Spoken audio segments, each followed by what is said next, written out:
We are live on and working on Twitch, it looks like. Let me just verify that we are where we're supposed to be, just to be on the safe side. It's a little bit before 9:45, not entirely, again, around about the time. We rarely start on time here, so bear with me for everything.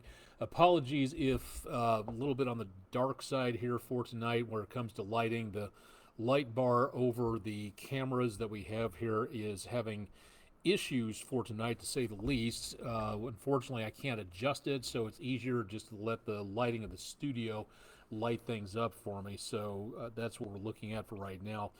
If you are going to be in the area tomorrow morning and traveling for school or anything else, you're going to need to make certain you have some extra time available and to check out Chip Chapman's forecast early in the morning. This is a special edition of Weather Overtime as we take a look at what's going on with the potential for severe weather into Friday. It's very quiet for right now. It's right before 10 o'clock Eastern time and no problems at all for right now. But as we go into the rest of the forecast, we're going to be seeing some potential problems, and we'll take a look at those coming up in just a little bit. For tomorrow, again, looking at more chances of showers and thunderstorms to and from school. So if you are heading out the door early, be ready for rain and possible thunderstorms. The worst potential in the morning, and then less potential coming up in the afternoon and evening, but for severe weather, but still the possibility of showers and thunderstorms across a good portion of the area. So that is what we're looking at as we go into very early tomorrow. Let's go ahead and take a quick peek outside and show you what's going on, which is some very pleasant conditions. Temperatures are still in the mid to upper 70s, even at right before 10 o'clock. Island Cove Marina and Resort on the EPB Fiber Optics WeatherCam network, and showing again a beautiful evening in progress. Lots of folks out and about earlier this evening and seeing the potential for less nice conditions as we get into tomorrow, but we'll talk about that in just a little while. Still very dry out there. We did have some pretty good amounts of wildfires well down to our south, but that is giving us the potential for some more smoke out there. Borrowing the feed from the Tennessee Aquarium's Chattanooga webcam, weather webcam, the aquarium back here, the parking lot here, looking back toward the northeast in this direction across Market and Broad Streets in downtown Chattanooga. If you'd like to see this or the other webcams that are available, the website is tnaqua.org, and some really neat views of the penguin enclosure and also of the secret reef cam, as it's called. So you have a good opportunity to take a look and see what's going on there. We also see on the forecast a bit of a cool down coming our direction. We'll talk more about that in just a little while. Let's go ahead and dive into it for the time being, because as of right now, we do not have anything really happening outside of the cloud cover. The radar, there's kind of a bad color scheme here because we've got the infrared scan of the clouds down on the bottom portion. That's that sort of big poofy red area right there.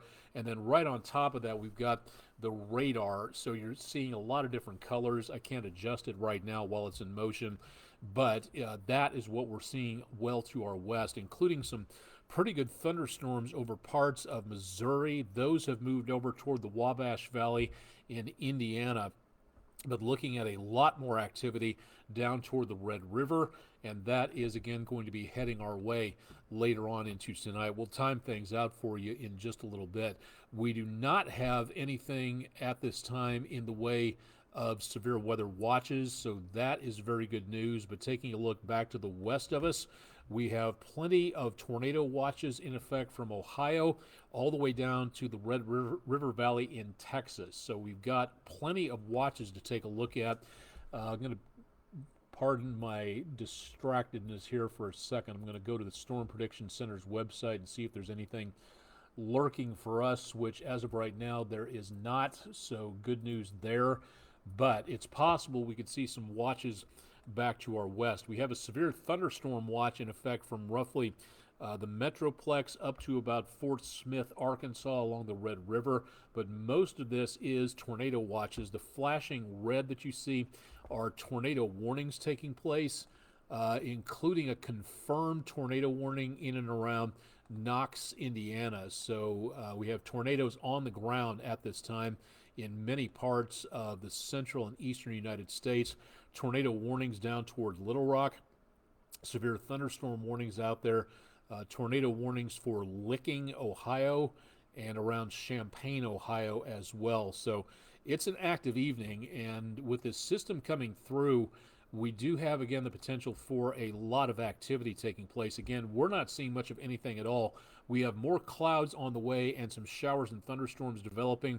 Southwestern Middle Tennessee, northeastern Mississippi, northwestern parts of Alabama, and the whole system is on its way from the northwest. So we will be looking for the potential of some more energetic possible storms with this system as it gets closer to us into the rest of the evening tonight.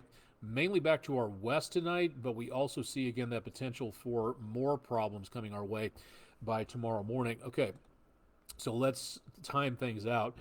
Excuse me. As we go into tomorrow, we're going to be noticing again early in the morning, the front should be just to our west.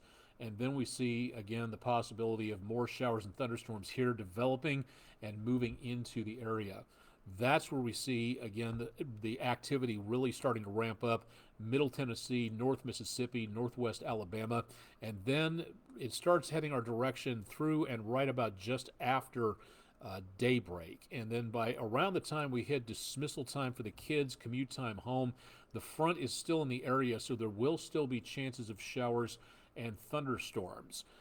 The severe threat should be in the morning, but there will be possibly wet conditions through the rest of the afternoon and evening. We could see, again, some slow conditions out there, and that is where we could see the main problem for most of the area. For those of you just tuning in, apologies for the kind of darkness in here. We have a lighting issue, so it's kind of difficult to take a look at here, unfortunately, on Weather Overtime. And we've got to get this light fixed so I can see this instead of being backlit by all these lights and taking the ambient light here. All right, continuing onwards, we've got to get this wrapped up in about 10 minutes as Andrew Harrison's coming into the studio here to get a few more things done for the weekend newscasts. Friday night into Saturday morning, that should do it for the rainfall chances. And then the first part of the holiday weekend, not really showing a problem. We should see some mild conditions in between storm systems.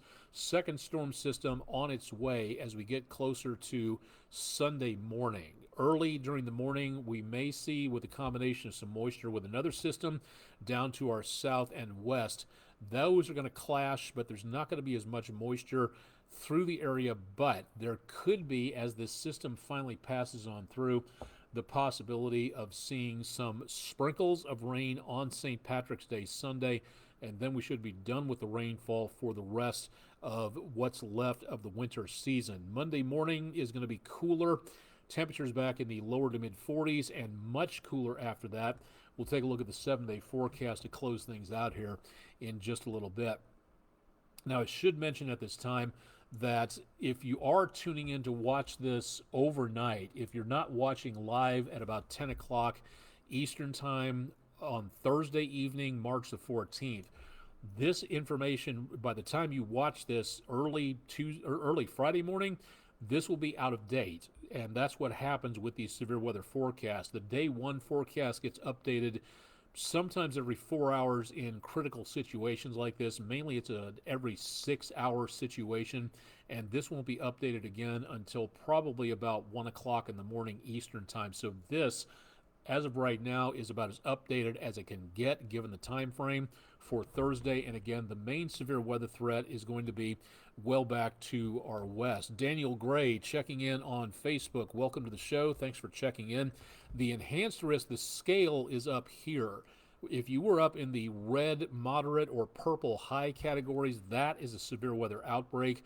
We're not seeing that, and that's good news at this time. So the severe weather situation is more limited than a big outbreak would be, but it still is going to see the worst potential of problems from right around back up toward Koshkonong, Missouri, Jonesboro, Arkansas, Fort Smith, Little Rock. That'll be the target zone for tonight.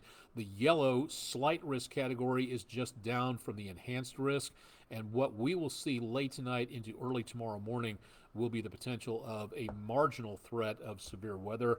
That is going to be, again, late tonight into very early tomorrow morning. So that is where we're going to see our problems begin tonight and then make it their way into the area as we get into around tomorrow morning.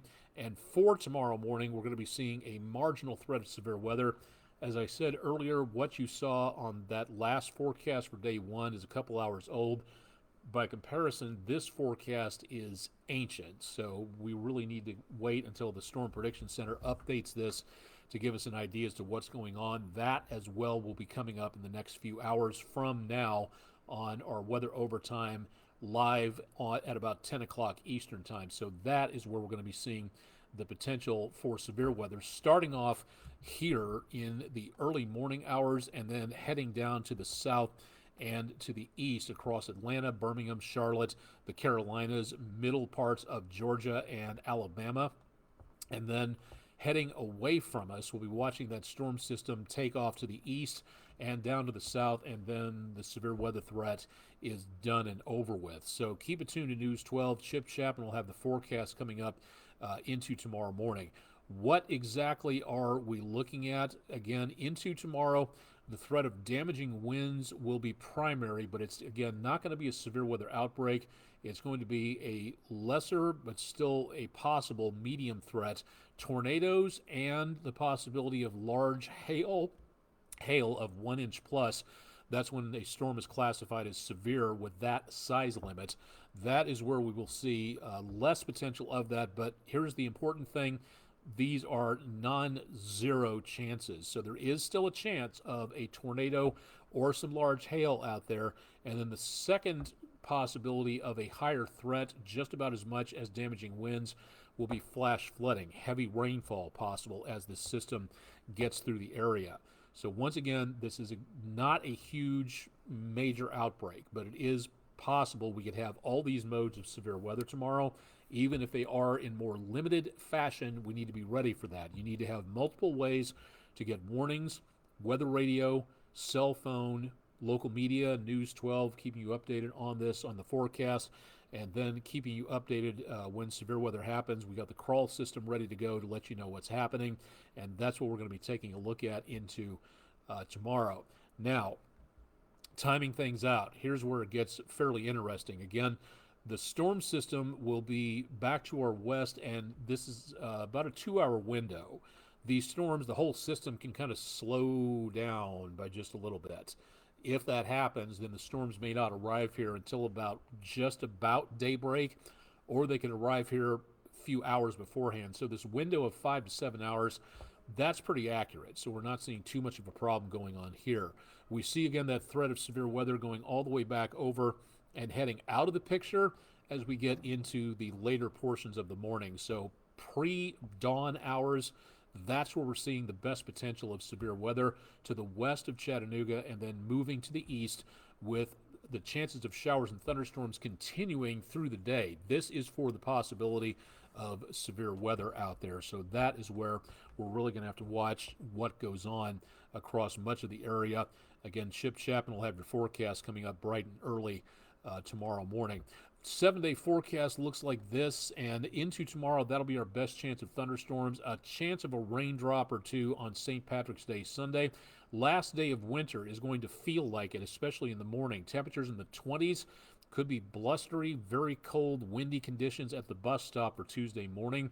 And then we warm back up again with some chances of rain by Thursday as we head into the first few days of spring. So things are looking much nicer after a brief drop in the temperatures as that cold front on Sunday manages to roll through and really give us one last shout of winter. We're not out of the woods yet. We still have to go a couple of weeks before we hit the average last frost for this part of the season in this area of the country. So we're going to be looking forward to that as we get into the next several days and weeks. All right, we're going to wrap things up here because we got some recording to do in the studio. So for today, thanks a lot to Jory Sullivan, Sunrise from Sand Mountain near the state line. A beautiful picture there for our Langley Roofing weather window picture of the day. If you've got pictures, we'd love to see them. Pictures at WDEF.com. And of course, you can drop them to our Facebook, X, or Instagram pages, which is also where we post this information too. If you want to see the pictures, that's where you want to go to find out more details as to what is happening. Want to thank our friendinroofing.com sponsors. The quiz for today: what percentage of the ocean floor has been mapped using sonar technology? And the answer is, and 72% of you got this, as did Andrew Harrison, 10% of the ocean floor has been mapped. So thank you very much, friendinroofing.com, for sponsoring our weather poll question of the day. Let me see, I think that's pretty much everything for right now. Once again, it's going to be imperative to keep an eye on what's happening across much of the area tonight as we see that threat of severe weather heading on our direction. So for right now, I think that's pretty much going to do it. We've got some recording in the studios to get taken care of, so I'm going to toss it back to regular programming here in just a moment. Again, Chip Chapman will have your forecast very early. I'll have an update tonight on News 12 at 11, where we'll give you more details from the Storm Prediction Center and give you an update as to what is happening. And then after that, again, definitely a time, 5 o'clock Eastern time, Chip will have your update on News 12. And, of course, we'll post more information online as per necessary, so stay tuned for more on that. Live and direct from downtown Chattanooga, Tennessee, USA, I'm Chief Meteorologist Austin Onek. This has been our special edition update of Weather Overtime, keeping you updated on severe weather potential for the area. And, again, please keep it tuned to News 12 for further updates. And, of course, we'll have a wrap-up of everything as we go into tomorrow. Thanks for joining us for Thursday evening, Pi Day 3.14 Weather Overtime, and again, we'll see you on Friday.